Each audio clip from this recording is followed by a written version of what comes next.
Assalamualaikum warahmatullahi wabarakatuh. Selamat pagi anak-anak semua. Sebelum kita mulai pembelajaran hari ini, marilah kita berdoa menurut agama kita masing-masing. Baik anak-anak, untuk presensinya sudah Ibu bagikan melalui link Google Form yang sudah Ibu share di WhatsApp group ya. Jadi, dalam pembelajaran bahasa Indonesia hari ini, Ibu akan menjelaskan mengenai materi hikayat. Ada yang sudah pernah mendengar hikayat itu apa? Bu, saya mau jawab. Cerita hikayat itu cerita rakyat bukan, Bu?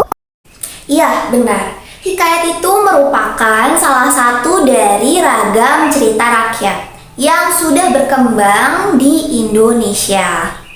Oke, mengapa sih kita harus mempelajari hikayat ini? Tujuannya yaitu yang pertama, hikayat ini merupakan salah satu warisan budaya nenek moyang kita. Jadi kita harus melestarikannya dengan cara terus mempelajari tentang hikayat. Lalu yang kedua, tujuannya yaitu agar kalian semua dapat mendefinisikan apa itu hikayat, lalu dapat mengetahui karakteristik dari hikayat dan dapat mengkaji isi cerita hikayat. Oke, sebelum kita membahas materinya, alangkah baiknya kita menyimak contoh cerita hikayat Indra Bangsawan terlebih dahulu. Oke? Coba Luna tolong bantu bacakan hikayat Indra Bangsawan yang paragraf satunya saja. Hikayat Indra Bangsawan. Tersebutlah perkataan seorang raja yang bernama Indra Bungsu dari negeri Koba Syahrial. Setelah berapa lama di atas kerajaan, dia juga beroleh putra. Maka pada suatu hari, ia pun menyuruh orang membaca doa kunut dan sedekah kepada fakir dan miskin. Hatta beberapa lamanya, Tuan Putri Siti Kendi pun hamilah dan bersalin 2 orang putra laki-laki. Adapun yang tua keluarnya dengan panah dan yang muda dengan pedang. Maka Baginda pun terlalu amat sukacita dan menamai anaknya yang tua Syahperi dan anaknya yang muda Indra Bangsawan. Nah, kira-kira setelah membaca dan menyimak contoh cerita hikayat tersebut, apakah ada yang paham mengenai maksud atau makna dari cerita hikayat tersebut? Belum, Bu. Oke, baik. Nggak masalah jika kalian tidak paham. Sebenarnya itu wajar sekali karena isi dari cerita hikayat itu menggunakan bahasa yang memang bukan merupakan bahasa yang kita gunakan sehari-hari. Jadi wajar sekali kalau kalian tidak paham. Nah, yang namanya bahasa itu kan terus berubah-ubah dari masa ke masa ya. Seperti bahasa yang sering kalian gunakan sekarang ini, seperti kata bucin yang berarti budak cinta, seperti kata sabi yang berarti bisa. Nah, kata-kata tersebut kan bukan merupakan bahasa Indonesia yang baik dan benar, namun merupakan fungsi bahasa yang digunakan untuk bersosialisasi. Seperti itu. Jadi, kembali lagi ke bahasa yang digunakan dalam hikayat, yaitu sama saja bahasa yang digunakan dalam hikayat merupakan bahasa yang digunakan pada masa itu. Seperti itu. Seperti yang kita tahu bahwa bahasa Indonesia merupakan bahasa turunan dari bahasa Melayu. Jadi bisa dibilang mungkin kita saudaraan dengan Upin Ipin ya. Nah, maksudnya adalah berarti bahasa Indonesia dan bahasa Malaysia berasal dari bahasa Melayu. Namun, bahasa yang digunakan di dalam cerita hikayat ini ternyata bahasanya itu lebih tua dari bahasa Melayu Malaysia yang sekarang ini. Karena bahasa dalam cerita hikayat ini merupakan bahasa Melayu klasik.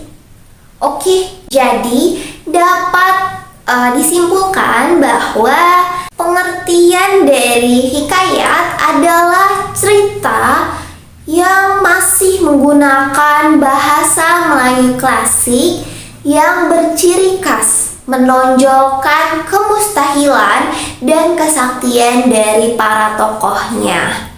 Nah, anak-anak, dari pengertian tersebut, kenapa sih kok bisa menonjolkan suatu kemustahilan atau kesaktian dari para tokohnya itu? Nah, coba kita simak lagi contoh cerita hikayat Indra Bangsawan sebelumnya.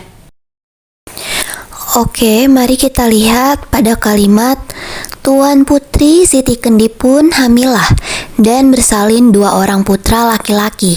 Adapun yang tua keluarnya dengan panah dan yang muda dengan pedang. Dari kalimat ini kita tahu bahwa hal tersebut tidak masuk akal. Tidak mungkin seorang bayi itu keluar dengan panah dan pedang seperti itu. Jadi, kalau misalkan di logika untuk saat ini, hal tersebut itu tidak masuk akal dan di luar nalar ya. Nah, berarti sekarang kita masuk ke pembahasan ciri-ciri dan karakteristik dari cerita hikayat. Apa saja sih ciri-ciri dan karakteristik dari cerita hikayat? Yang pertama, hikayat bersifat anonim. Apa itu anonim? Anonim itu tidak diketahui pengarangnya. Berarti cerita hikayat itu tidak memiliki nama pengarangnya. Seperti tidak diketahui siapa yang telah bercerita tentang hikayat ini, dari siapa asal mulanya. Dikarenakan juga cerita hikayat ini merupakan cerita yang diceritakan dari mulut ke mulut seperti itu. Oke, selanjutnya yang kedua yaitu mengandung hal-hal yang mustahil, yang hayalan, yang tidak masuk akal. Selanjutnya, karakteristik yang ketiga adalah menceritakan suatu kesaktian dari para tokohnya. Jadi di dalam hikayat itu sudah pasti tokohnya itu punya suatu kesaktian atau kehebatan yang manusia biasa itu tidak memilikinya. Seperti contohnya misalkan tokohnya itu bisa berjalan di atas air tanpa suatu peralatan apapun, atau tokohnya itu bisa terbang tanpa bantuan peralatan atau kendaraan apapun, seperti itu. Lalu ciri yang keempat adalah bersifat istana sentris. Di situ ada kata istana dan kata sentris, sentral, center. Oh, berarti bersifat istana sentris itu artinya cerita hikayat merupakan cerita yang berpusat pada suatu kerajaan, seperti itu, atau cerita yang berlatar belakangkan di kerajaan, pokoknya yang berhubungan dengan kerajaan-kerajaan, seperti itu. Lalu selanjutnya yang kelima adalah menggunakan banyak kata-kata arkais atau klise. Arkais atau klise adalah kata-kata yang dipakai tapi seperti hanya digunakan sebagai kata tambahan, dan kata arkais ini itu merupakan kata yang tidak memiliki makna khusus. Contohnya seperti kata alkisah, syahdan, maka, hatta, dan lain sebagainya. Jadi di dalam hikayat itu banyak menggunakan kata-kata arkais seperti itu. Jadi itu adalah ciri-ciri atau karakteristik dari cerita hikayat. Lalu ada juga fungsi dari cerita hikayat. Cerita hikayat itu berfungsi sebagai hiburan atau pelepas penat bagi pembacanya atau pendengarnya seperti itu. Lalu ada juga nilai-nilai yang tertuang di dalam suatu cerita hikayat, yaitu adanya nilai-nilai kehidupan seperti nilai agama, moral, sosial, budaya, pendidikan, dan lain sebagainya. Nah, anak-anak, jadi itu adalah pembahasan materi kita hari ini mengenai cerita hikayat. Oke, baik anak-anak, Ibu ingin bertanya kepada kalian mengenai materi yang baru saja kita bahas. Coba, Lina, coba jelaskan apa tadi pengertian dari cerita hikayat. Dari yang aku pahami, cerita hikayat itu menceritakan tentang kemustahilan dan kesaktian dari tokohnya, Bu. Terus ceritanya itu menggunakan bahasa Melayu klasik. Oke, betul sekali. Oke, Ibu ingin bertanya lagi kepada kalian. Coba Rio, apa saja ciri-ciri cerita hikayat yang kamu ingat setelah kamu mendengar penjelasan dari Ibu?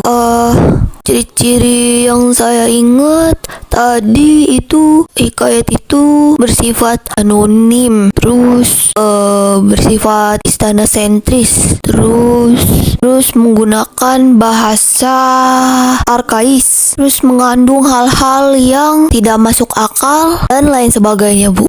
Oke, betul. Jadi seperti itu ya anak-anak. Baik, terima kasih untuk perhatian kalian semua. Dan jangan lupa kalian baca-baca lagi materinya di rumah nanti. Terima kasih. Wassalamualaikum warahmatullahi wabarakatuh.